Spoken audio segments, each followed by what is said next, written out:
ಇವತ್ತು ಆಧುನಿಕ ಭಾರತ ದೇಶದ ನಿರ್ಮಾತ, ಸ್ವತಂತ್ರ ಹೋರಾಟದಲ್ಲಿ ಮಂಚೂಣಿಯಲ್ಲಿದ್ದಂತಹ ಮಹಾನ್ ನಾಯಕ ಪಂಡಿತ್ ಜವಾಹರ್ಲಾಲ್ ನೆಹರೂರವರ 58ನೇ ಪುಣ್ಯ ತಿಥಿಯನ್ನ ನಾವೆಲ್ಲರೂ ಸಹ ಅವರನ್ನ ಸ್ಮರಣೆ ಮಾಡ್ತಾ ಇದ್ದೀವಿ. ಈ ಸಂದರ್ಭದಲ್ಲಿ ಹೇಳಬೇಕಾದ್ರೆ ಪಂಡಿತ್ ಜವಾಹರ್ಲಾಲ್ ನೆಹರೂರವರು ಜಾತ್ಯತೀತ ತತ್ವಕ್ಕೆ ಬಹಳಷ್ಟು ಒತ್ತು ಕೊಟ್ಟಂತ ಮಹಾನ್ ನಾಯಕರು ಮಹಾತ್ಮ ಗಾಂಧಿಯವರು ಮತ್ತು ಜವಾಹರ್ಲಾಲ್ ನೆಹರೂರವರು.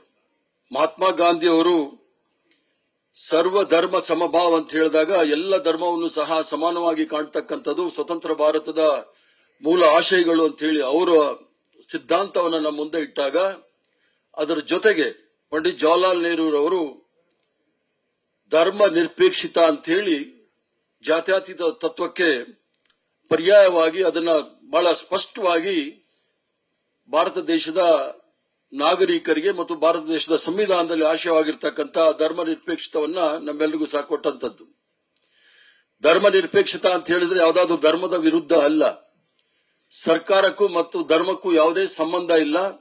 ಸರ್ಕಾರ ನಡಿಬೇಕಾಗಿರ್ತಕ್ಕಂಥದ್ದು ಸಂವಿಧಾನದ ಚೌಕಟ್ಟಿನಲ್ಲಿ, ಸಂವಿಧಾನದ ಆಶಯದ ಮೂಲಕ ಸರ್ಕಾರವನ್ನು ನಡೆಸತಕ್ಕಂಥ ಮೂಲ ಉದ್ದೇಶದಿಂದ ಸರ್ಕಾರಕ್ಕೂ ಮತ್ತು ಧರ್ಮಕ್ಕೂ ಸ್ವಲ್ಪ ಅಂತರವನ್ನ ಕಾಯ್ದಿರಿಸಬೇಕು ಅನ್ನೋ ಮೂಲ ಉದ್ದೇಶದಿಂದ ಧರ್ಮ ನಿರಪೇಕ್ಷಿತ ಅಂತ ಮಾಡಿದ್ರು. ಜವಾಹರ್ಲಾಲ್ ನೆಹರೂರವರ ಆಧುನಿಕ ಭಾರತದ ಕನಸನ್ನ ನನಸು ಮಾಡಲಿಕ್ಕೆ ಹಲವಾರು ಕಾರ್ಯಕ್ರಮಗಳು ಈಗಾಗಲೇ ಮಾತಾಡೋ ಸಂದರ್ಭದಲ್ಲಿ ಹೇಳಿದ್ರು. ಪಂಚವಾರ್ಷಿಕ ಯೋಜನೆಯ ಮೂಲಕ ಭಾರತದಲ್ಲಿ ಹಲವಾರು ಅಭಿವೃದ್ಧಿಗಳನ್ನು ಮಾಡಬೇಕು ಅಂತ ಹೇಳಿದಂತ ಮಹಾನ್ ವ್ಯಕ್ತಿ. ಬಹಳ ಇಡೀ ಪ್ರಪಂಚದಲ್ಲೇ ಬಹಳ ಪ್ರಖ್ಯಾತಿ ಆಗಿರ್ತಕ್ಕಂಥ ಅವರ 2 ಪುಸ್ತಕಗಳು, ಡಿಸ್ಕವರಿ ಆಫ್ ಇಂಡಿಯಾ ಮತ್ತು glimpses of the world history ಅಂತ ಹೇಳಿ 2 ಪುಸ್ತಕಗಳನ್ನ ಬರೆದು ಇಡೀ ಪ್ರಪಂಚಕ್ಕೆ ಕೊಟ್ಟಂತ ಮಹಾನ್ ನಾಯಕ ಪಂಡಿತ್ ಜವಾಹರ್ಲಾಲ್ ನೆಹರೂರವರು. ಜಾತ್ಯತೀತ ತತ್ವದಲ್ಲಿ ಎಷ್ಟು ನಂಬಿಕೆ ಇತ್ತು ಅಂತ ಹೇಳಿದ್ರೆ ಪಂಡಿತ್ ಜವಾಹರ್ಲಾಲ್ ನೆಹರೂರವರಿಗೆ ಸ್ವತಂತ್ರ ಬಂದ ಹೊಸ್ತಿಲಲ್ಲಿ ದೆಹಲಿಯಲ್ಲಿ ಕೋಮು ಗಲಭೆಗಳಾದಾಗ, ದೆಹಲಿಯ ಕಾನಾಟ್ ಪ್ಲೇಸ್ ಅಲ್ಲಿ ಆದಂತಹ ಕೋಮು ಗಲಭೆ ಆದ ಸಂದರ್ಭದಲ್ಲಿ ಅವರು ಪೊಲೀಸನ್ನು ಕಳಿಸಲಿಲ್ಲ.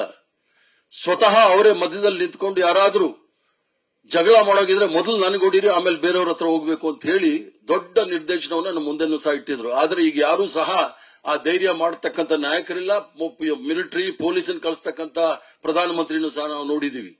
ಆದ್ರಿಂದ ನೆಹರು ಅವರಿಗೆ ತೀವ್ರವಾಗಿ ಅಪಪ್ರಚಾರ ಮಾಡಿದ್ರು. ನೆಹರು ಮತ್ತು ಮಹಾತ್ಮ ಗಾಂಧಿ ಅವರ ವಿಚಾರದಲ್ಲಿ ನೆಹರು ಅವರಿಗೆ ಅಪಪ್ರಚಾರ ಮಾಡಿ ಸ್ವಲ್ಪ ಮಟ್ಟಿಗೆ ಯಶಸ್ವಿ ಆದ್ರು. ಮಹಾತ್ಮ ಗಾಂಧಿ ಅವ್ರನ್ನ ಅವರು ಅಪಪ್ರಚಾರ ಮಾಡಿದ್ರೂ ಸಹ ಯಶಸ್ವಿ ಆಗಲಿಲ್ಲ. ಮಹಾತ್ಮ ಗಾಂಧಿ ಅವರ ಜೊತೆಗೆ ನೆಹರೂರವರು ಈ ರಾಷ್ಟ್ರದ ಮಂಚೂಣಿಯಲ್ಲಿ ಬಂದಾಗ, ಇವತ್ತೇನಾದ್ರೂ ಬೆಂಗಳೂರು ನಗರ ಒಂದು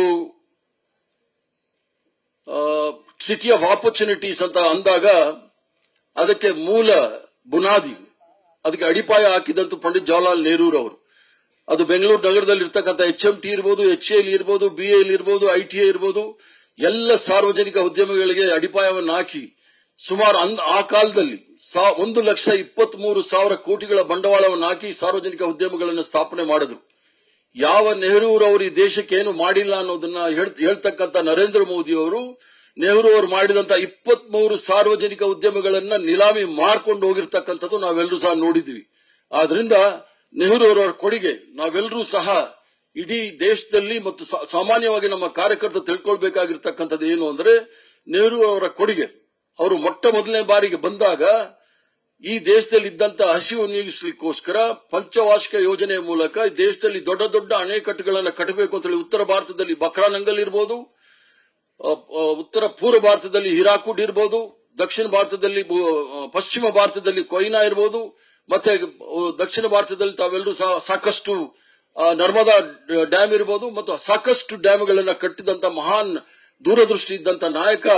ಅವ್ರನ್ನೆಲ್ಲ ಸಹ ನಾವು ನೆನೆಸಿಕೊಂಡು ಅವ್ರು ಮಾಡಿರ್ತಕ್ಕಂಥ ಕಾರ್ಯಗಳನ್ನ ಜನಸಾಮಾನ್ಯರಿಗೆ ತಿಳಿಸ್ತಕ್ಕಂಥ ಕೆಲಸವನ್ನು ಮಾಡಬೇಕು. ನಾವು ಆಗ್ಲೇ ಅವ್ರಿಗೆ ಸಂಪೂರ್ಣವಾದ ಗೌರವವನ್ನು ಕೊಟ್ಟಂತಾಗುತ್ತೆ ಅನ್ನೋ ಮಾತನ್ನು ಹೇಳಿ ನನ್ನ ಮಾತನ್ನು ಮುಗಿಸ್ತೇನೆ. ನಮಸ್ಕಾರ, ಜೈ ಹಿಂದ್. ನ್ಯೂಸ್ ಫಸ್ಟ್, ನಿರ್ಭೀತಿಯಿಂದ ನಿಮ್ಮ ಪರವಾಗಿ.